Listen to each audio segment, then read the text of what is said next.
Okay, welcome to the Office of Undergraduate Research Education series. Today's session is on crafting effective abstracts, a guide for undergraduate researchers, and our speaker is Anne McMurtrey. This is a virtual event and it's being recorded, so we ask everybody to mute yourself and turn off your camera to ensure the best experience. If you have any questions, please use the chat feature or you can unmute yourself when invited by the speaker. This is the event evaluation. We'd love everyone to complete it when the session is over, but we want to remind our SPUR and Europe scholars that they must fill out this evaluation in order to get credit for attending today's event. And the mission of the Office of Undergraduate Research is to facilitate and promote undergraduate, student, faculty, collaborative research, and creative works in all disciplines throughout the U of U campus.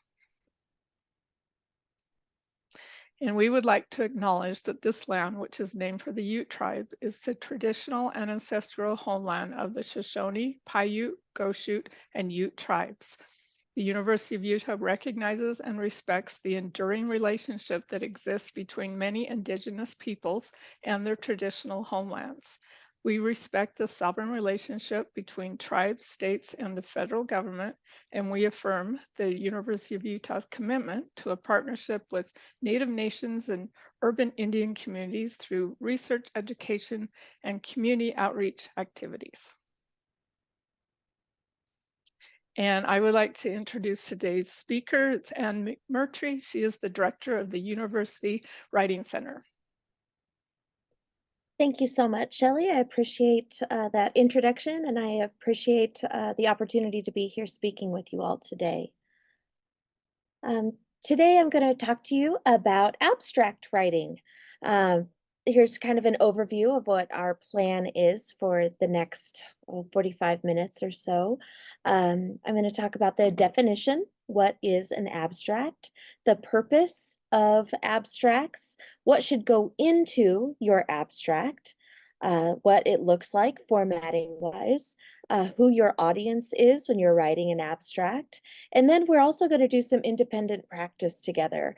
We're going to evaluate the quality of some sample abstracts. I'm going to show you some good ones that I picked up right out of the Range publication that you will be submitting your own work to. And then we're also going to look at some others. And then at the end, there's going to be an opportunity for questions and answers, about 10 minutes, I hope. I noticed that there were some questions that some of you had submitted before this presentation, and I tried to kind of pepper the answers throughout the presentation, so you might see the answer to your question in my presentation. But if I didn't do that or didn't do it to your satisfaction, I'd be happy to talk more about it at the end. All right, so let's just jump right in here. What is an abstract? An abstract is a concise summary of your research paper, and it's usually written after your article is complete. And that makes sense, right? Because if you tried writing a summary of a paper that you have not written yet, it might not be completely accurate.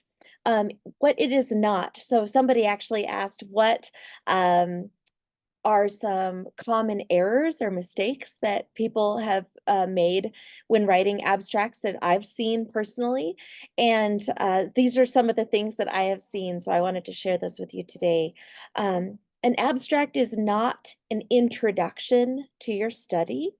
And it's definitely not a proposal. So you will not write, in this paper, I will, or this article will show. So it's not a proposal, it's reporting on what you have already written. It's also not a sales pitch, and I'll tell you about that in just a minute, I think in my next slide of why I put that there. It might have a very, very brief literature review in it and to just set the stage for what um, or why you did the research that you did, but it's not an extensive literature review. And so I have seen some abstracts that get kind of carried away in their literature review. You want to avoid doing that. It's not an author's bio, so you're not talking much about yourself. and it's not an acknowledgments page. All right, so the purpose of an abstract, this is maybe my favorite slide. I love this slide.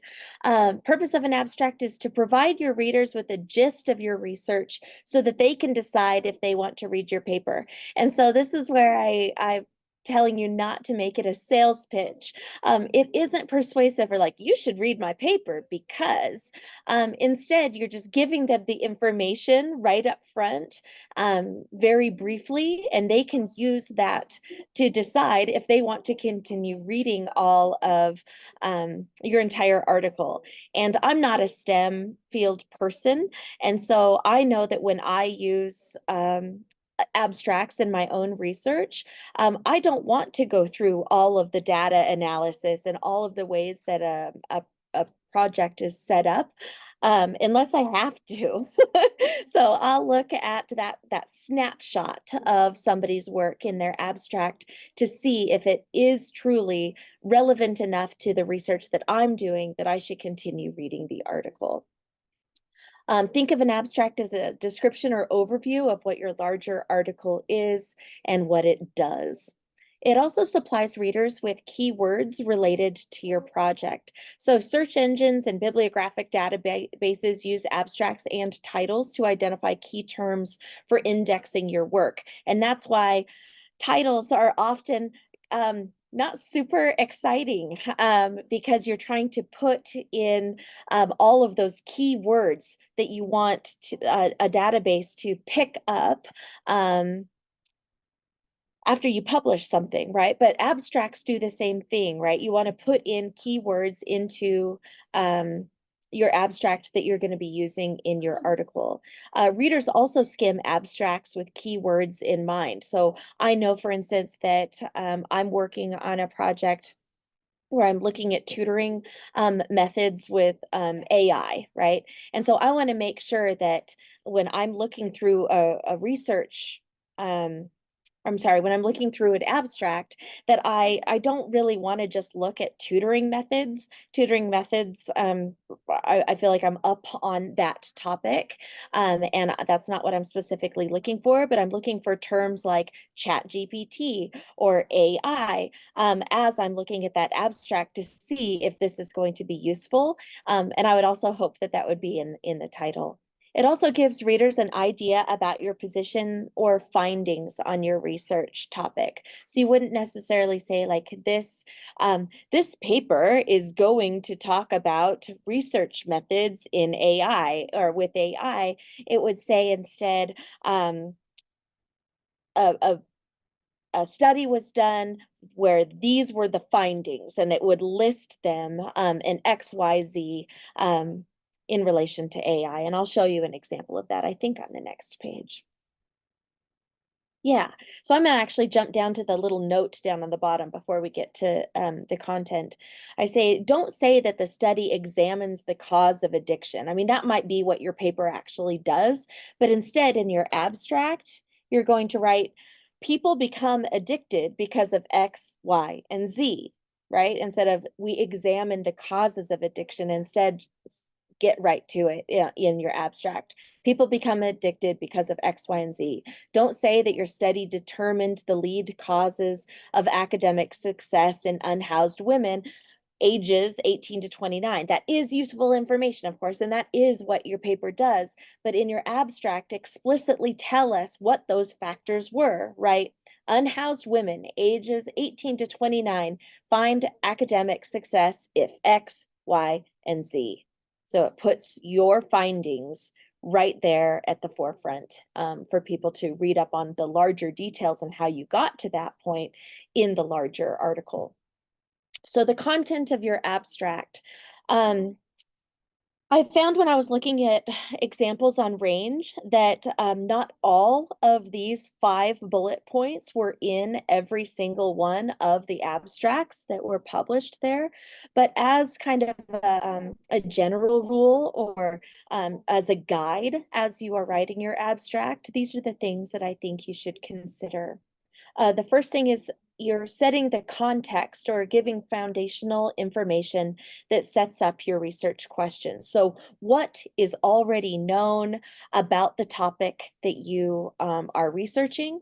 You can mention previous research broadly, but then do the majority of your citing in the body of your article. I think I gave a couple of examples later on in this presentation where they do bring up a couple of the major studies that the researcher is building upon, but it doesn't go into the full history of the topic like a literature review might do. So you're saying what is known and then what is disputed or unknown? Where are there gaps in the knowledge? What are you building upon? How is your research joining into the academic conversation that is taking place on about your particular topic? And then you're setting out the goals, rationale, reasons behind your research. So why does this need to be studied more or at all? And this part of your abstract often includes words like investigate, analyze, and test. What is the aim of the research? And then you're going to briefly discuss your research or analytical methods. Then you're going to talk about the findings or the results, like I already brought up in the example. Abstract, and remember that abstract should only include information that is found in your paper. And again, that's reinforcing the idea that you should write your paper first before you submit that abstract or write that abstract, because I know that I personally set out with large goals in mind for my own research. And in my abstract that I would write perhaps before writing my paper, I would say that I would do a bunch of things, but then realistically, by the end, after I've already written the paper, I didn't actually do some small portion of what I had written in my abstract. So again, I want to encourage you to write your abstract at the end.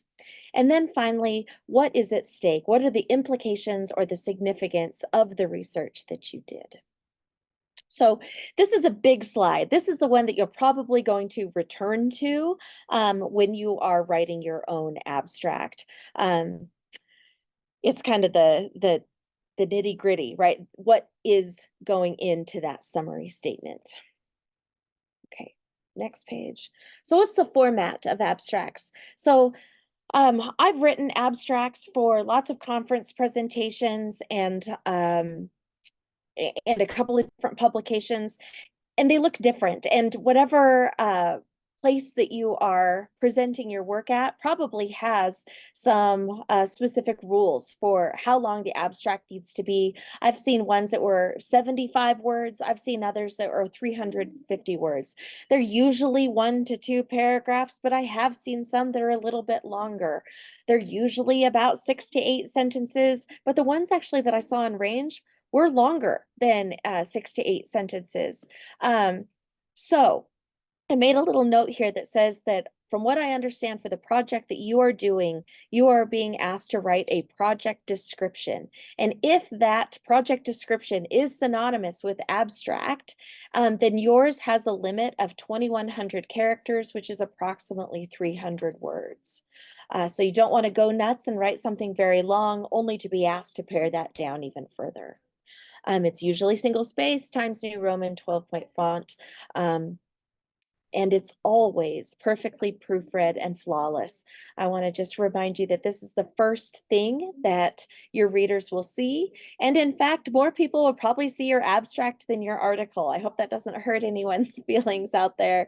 But I have read lots and lots and lots of abstracts and then went, oh, nope, that's not close enough to my research that I'm going to spend the next hour or two reading the article. So I've read the abstract, but I'm not going to continue on. So you want to make sure that you're putting your best foot forward and that your abstract is just perfect.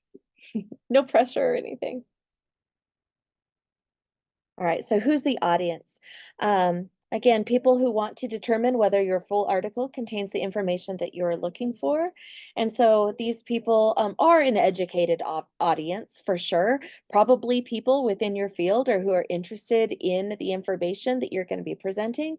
But I want to just sort of warn you here that people who may not fully understand 100% of the jargons or acronyms that you're using in your essay, will be reading your abstracts potentially. So I would say that you should consider your abstract audience to be a slightly broader readership than those reading your full-length piece.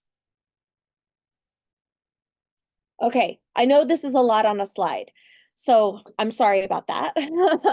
But I wanted to show you that this is an example directly from the online publication range that you'll be submitting to. This piece was taken, or this abstract was taken from the College of Engineering from just last year. And it was really interesting. Hold on, let me see if I can move this.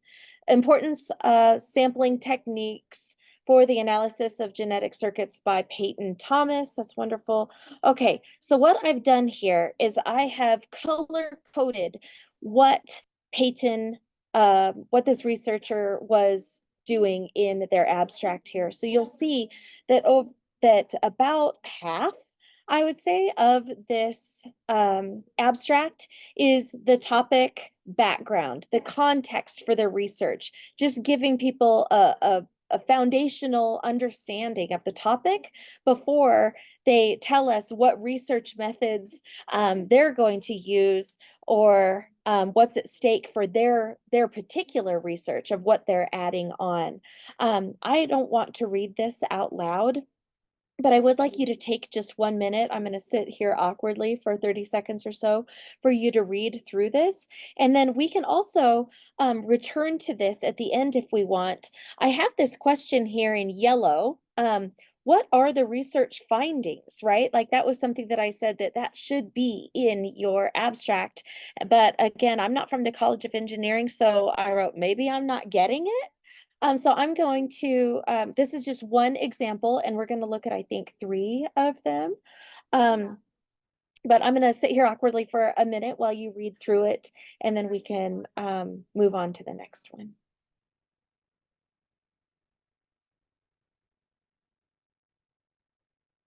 All right.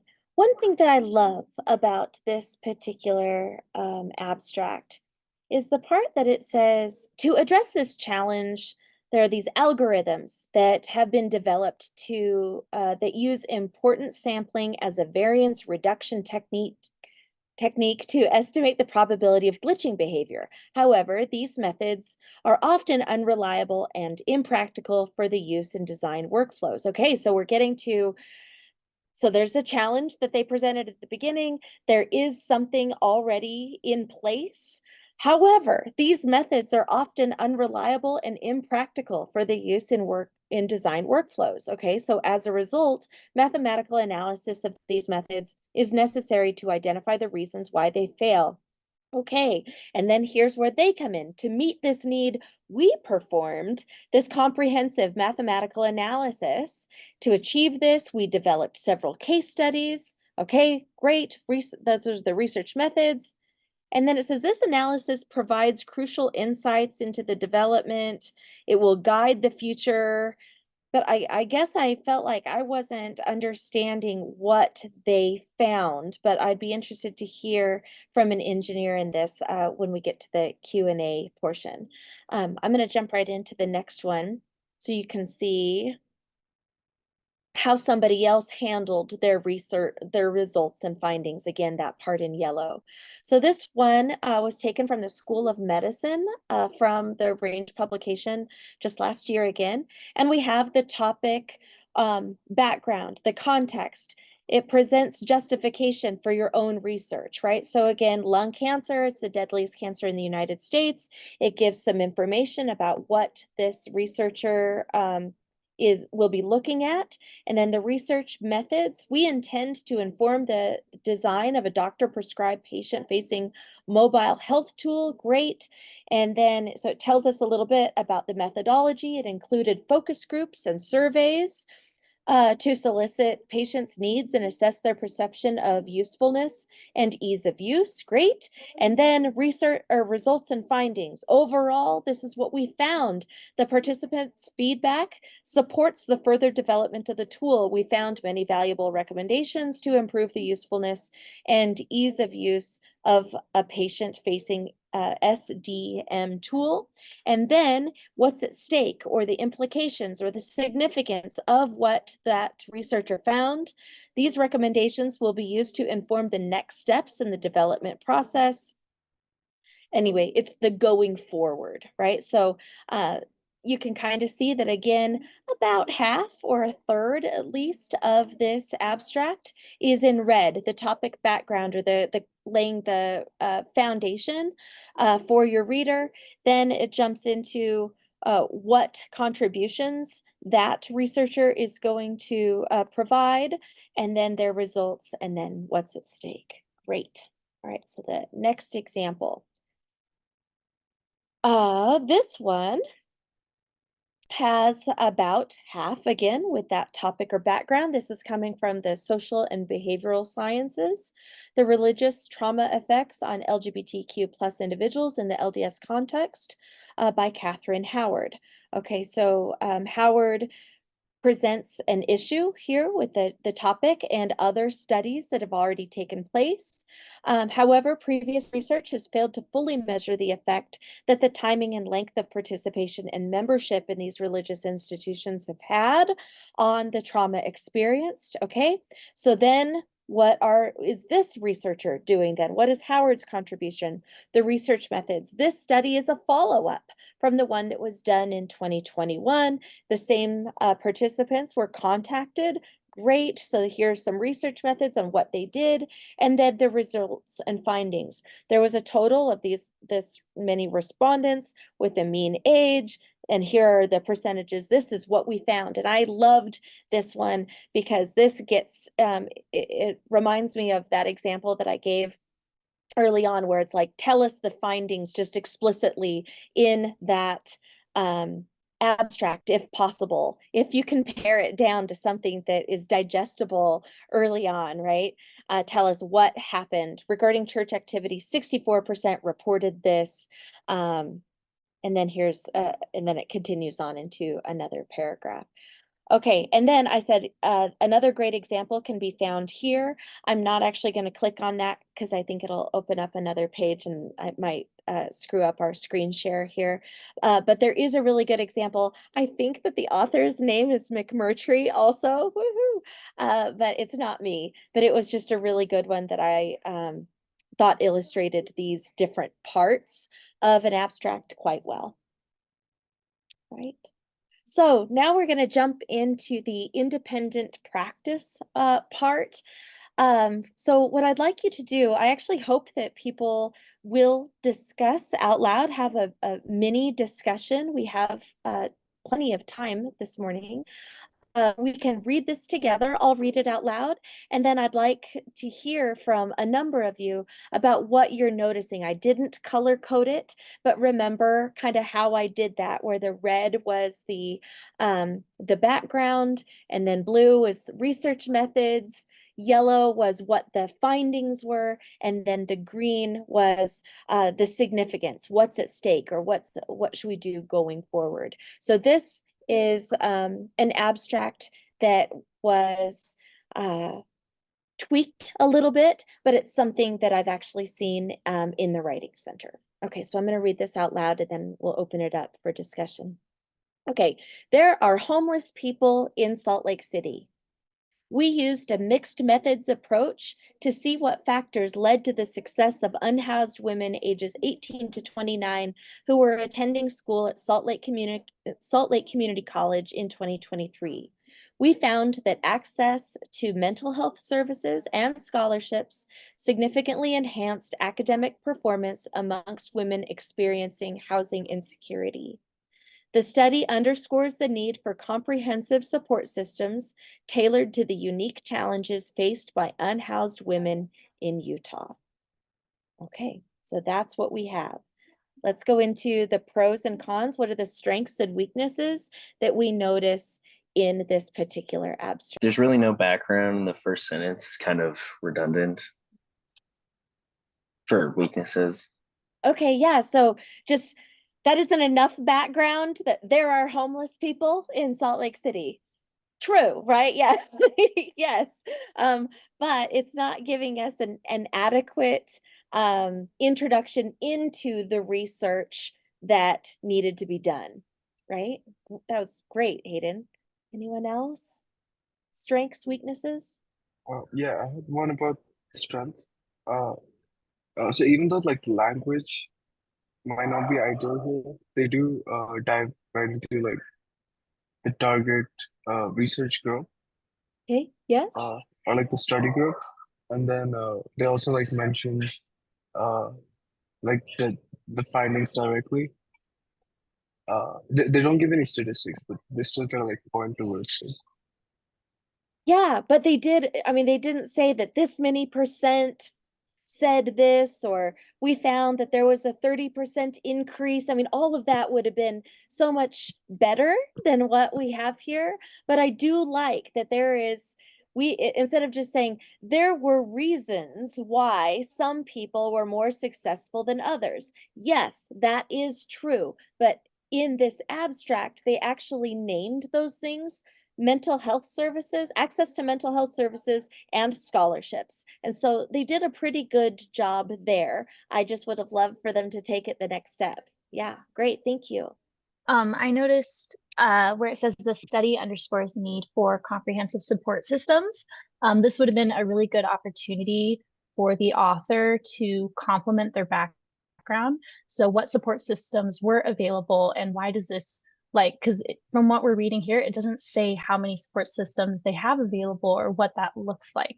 And so that is something that could definitely add it to their abstract. Yeah, I agree. Yeah, very good. Well said.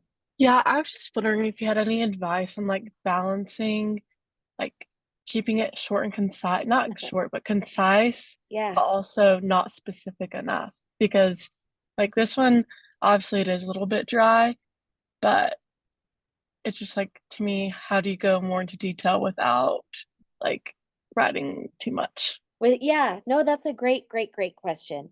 And one that I mean, I'm not sure if I have a perfect answer to it. But statements like there are homeless people in Salt Lake City, I almost feel like that was not a throwaway sentence, but it was kind of like a throat clearing sentence to me. Like I'm trying to just like get to my topic.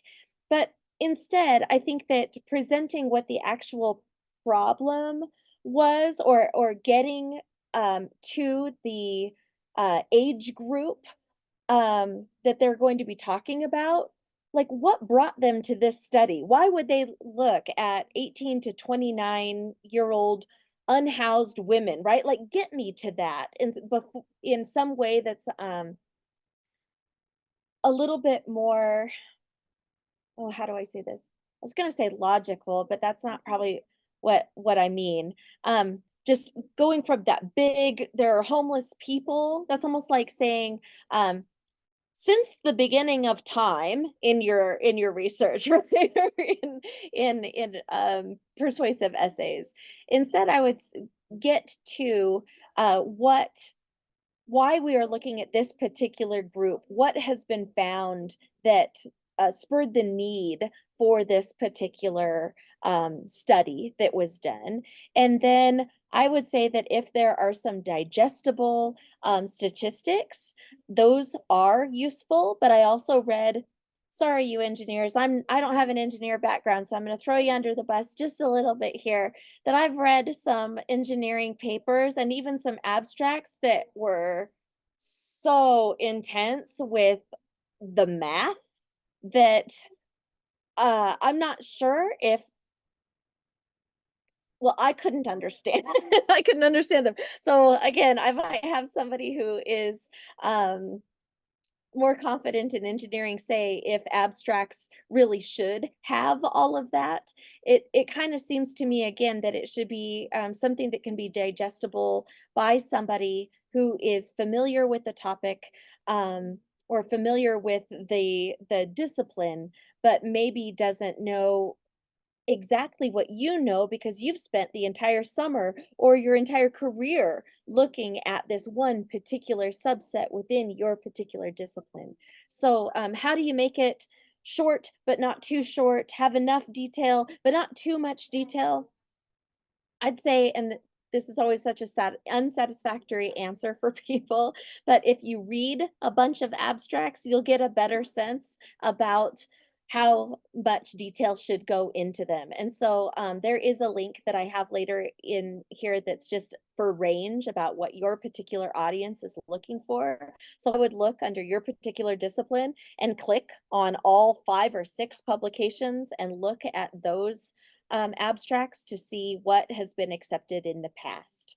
But generally speaking, I would say that you need to get us to your topic, and not be too broad in that, and be specific like this person was about the factors that they found or their outcomes that they found and the importance of it.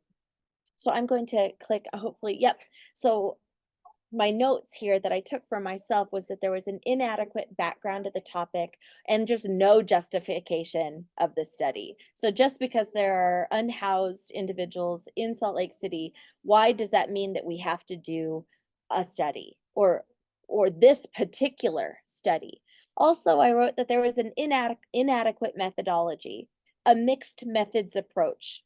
Maybe that means something in certain fields. In my field, it doesn't. I don't know exactly what methods were included. How many people were in this study? Was it done through surveys? Was it done through FAFSA? Was it done? I mean, how are we measuring success? There's so many things that I think should be here in terms of the methodology. And then I wrote with that their findings and the significance was short, but probably okay. I've seen worse, but I think to improve it, if there are some statistics that if given access to mental health services, they are 30% more successful or had a higher graduation rate in 4 years or 2 years at Salt Lake Community College, that could be in the abstract. So, but what did they do well? They understood that this is a brief summary. That is, in fact, a brief summary of the research that this person did, and it's mostly clear at a sentence level. Okay, I know, again, there's a lot on this page. Hopefully you have a large screen and you are not attending through your phone, because that would be very difficult, I would think, to read this. But let's discuss the strengths and weaknesses of this example. You know what? I think it would be better if we read this quietly to ourselves. I'll give you about a minute and a half to get through this. And then I'll show you how I coded it or how I color coded it with what I was seeing that was happening in this particular abstract. Why don't we talk about the strengths and potential weaknesses of this particular abstract, and you can see how different this abstract is from the one that I just showed you. So a little bit of a spoiler, this is a much, much stronger abstract than the one that we just looked at. So we can talk about how we might color code this, or you can just talk about what was especially clear or interesting or checked the correct boxes with what goes into an abstract. And I'll just open this up for discussion. I'd love to hear from 2 or 3 of you if possible. Well, one thing that I noticed was that there was a lot of terminology that was very field specific, like EEG, ERN, ERP. I think they did provide enough context that it didn't make it uncomprehensible. And it could be useful to have the keywords so that when actual researchers are looking it up, they can find this paper. However, I think that they used it more than necessary to have just a summary. Okay. Yeah, I think that you're onto something about that EEG might be a search word, that might be how this article would be indexed. And so there is, I think, a need for that. And also writing out electroencephalography each time could be pretty intense for an abstract, so it is necessary, but I do take to heart that you think that there might be a way to craft, especially maybe the second part, I bet, in not using that jargon quite as much if we're talking about a slightly broader audience. Yeah, thanks, Clara. Appreciate it. They did a good job describing like the gap in knowledge and then going into their methods and how they filled that. Yeah, I love it. Previous research has done this, and we measured this, we predicted this. I agree. That was a major strength of this particular abstract. Good eye, Hayden. Oh, even like towards the end, they do like address the shortcomings of the research, and they say like uh longer periods of time The future might research be, part? yeah. Oh, yeah. Yeah, I like So that a they lot do too. mention. Mhm. Yeah, the significance or what's at stake, how could we continue this conversation? Yeah, great. Here's my color coding again, where again we have about half of it showing the context, what's been done, setting the stage for your research or for McFarland, McDonald's, and Strayer's research, and then what it is that they did. That's in blue, and then their findings. We didn't find anything that was statistically significant between this and this. And then here's our significance of that, suggesting that this and where the future research could take place. So yeah, I thought that this was one of the strongest ones that I saw last week when I was putting this together. Okay, so again, I think it's important when you are writing abstracts, if you're not familiar with that genre, that you might just take, and abstracts are so short that it literally only took you, what, 90 seconds to read one or a minute to read one. I would recommend going through Range because that's what you are going to be submitting your research to look at their abstracts, what was accepted in the past, so you can get a sense, especially in your particular discipline or your college, about what their abstracts look like so that you can have a better sense of what you should be writing after you've done your research. So here's the link to Range Undergraduate Research Journal.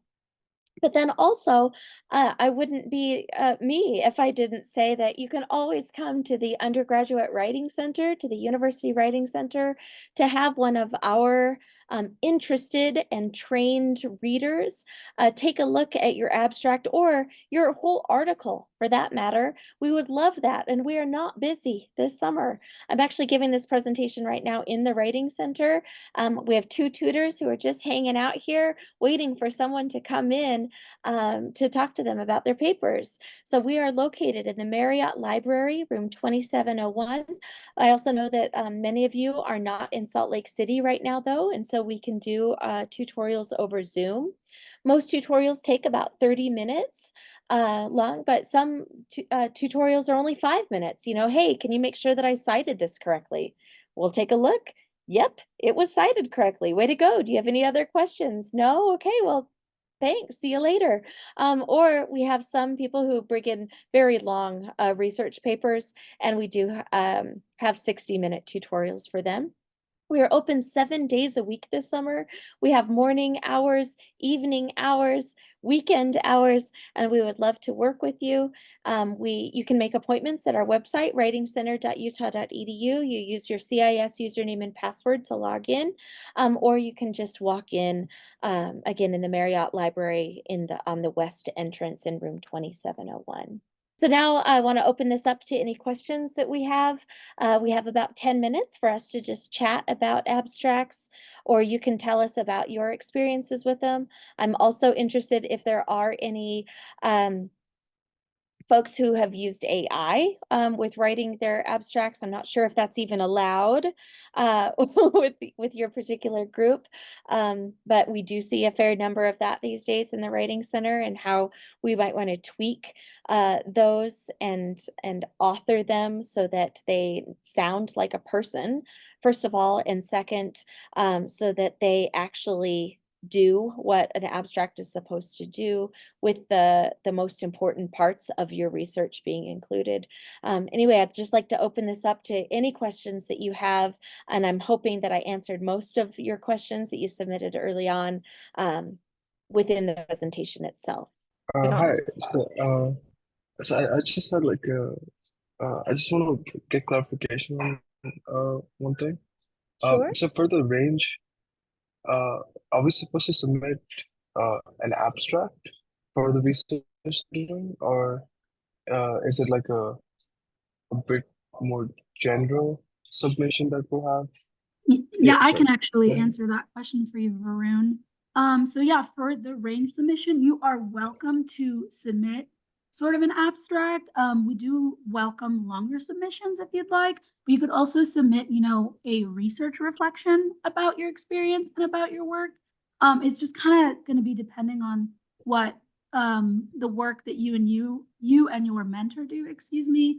Oftentimes a lot of the mentors will often have like embargoes in place on their work, or maybe, depending on their data, they're not quite ready for that to be disseminated publicly. And so talk with your mentor and kind of figure out what's going to be appropriate for you to submit for the Range Journal, because whatever you submit, it does have to be approved by your mentor.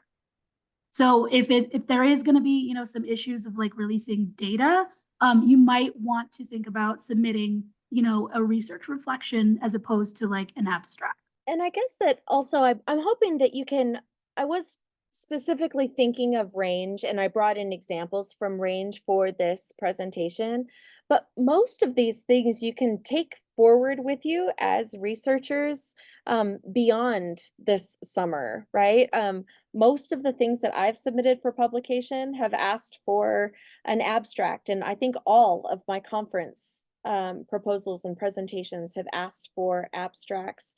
Some of them even have asked for like a 2-sentence description that goes in the conference proceedings. Then we have an abstract that was submitted early on, and then the complete article or presentation. So there's lots of different things that can be required when you are sharing your research with an academic community. And so I'm hoping that this presentation today wasn't just for the summer, but that some of the main points you can carry with you beyond, and that you have resources in the Writing Center.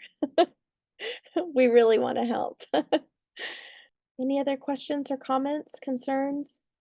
I think you covered this, but 2 of the questions submitted in advance were, what are common mistakes to avoid? And then what are the must-haves in an abstract? So I think you've covered them, but if there's anything else. Oh, probably just missing pieces or not having it edited properly, were things that I've seen before.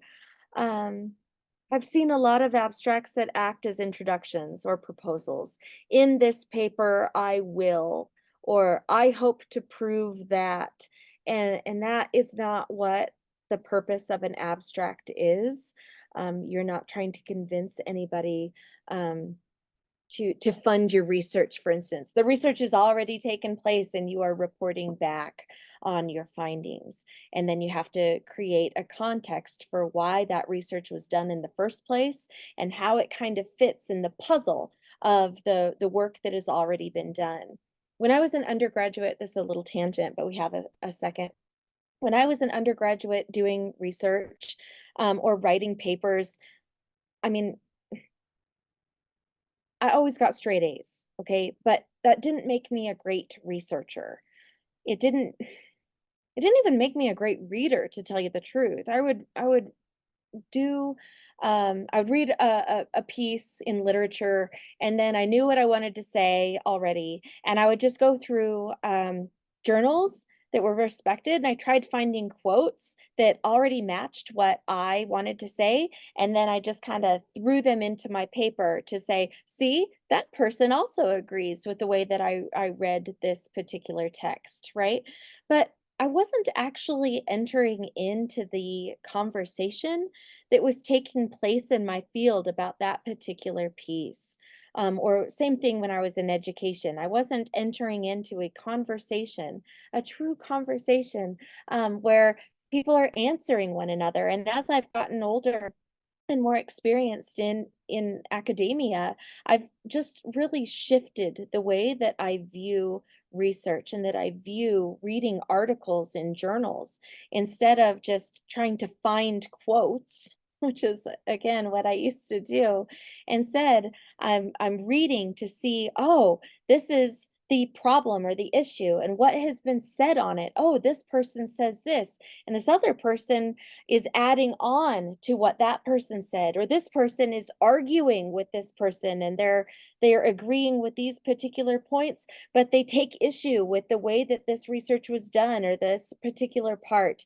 And they really are responding to one another in this kind of delayed like text message, extended text message to one another, right? And like a group chat is kind of how I see it now, where we're talking to one another in much more academic language than my text messages are. And so I guess I don't remember completely how I started this tangent, but I guess I want to show that there needs to be something that has been said or something that makes you want to do the research in the first place, right?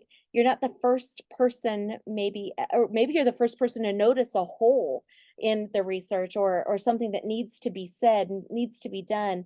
And then you can bring in other theorists, other researchers, other scientists, other engineers, to create that foundation for where your research is going to come into play. And then you have that methodology and what you came up with, and then what is the significance of that work to the larger conversation, or to patients, or to readers, or whoever, whatever is at stake. So anyway, that's my little tangent on how I see research now, a couple of decades after getting my undergraduate degree. And again, I got straight A's in college, but I didn't really understand the purpose or the value of research until much later.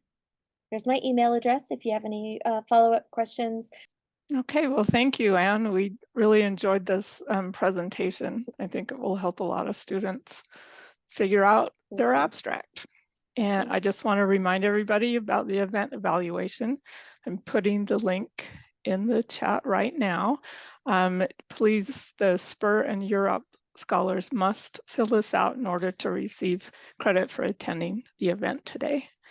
I want to remind everybody the Office of Undergraduate Research, we're in the SEAL Center Monday through Friday, 8 to 5. We're at our.utah.edu, and you can email us at our@utah.edu.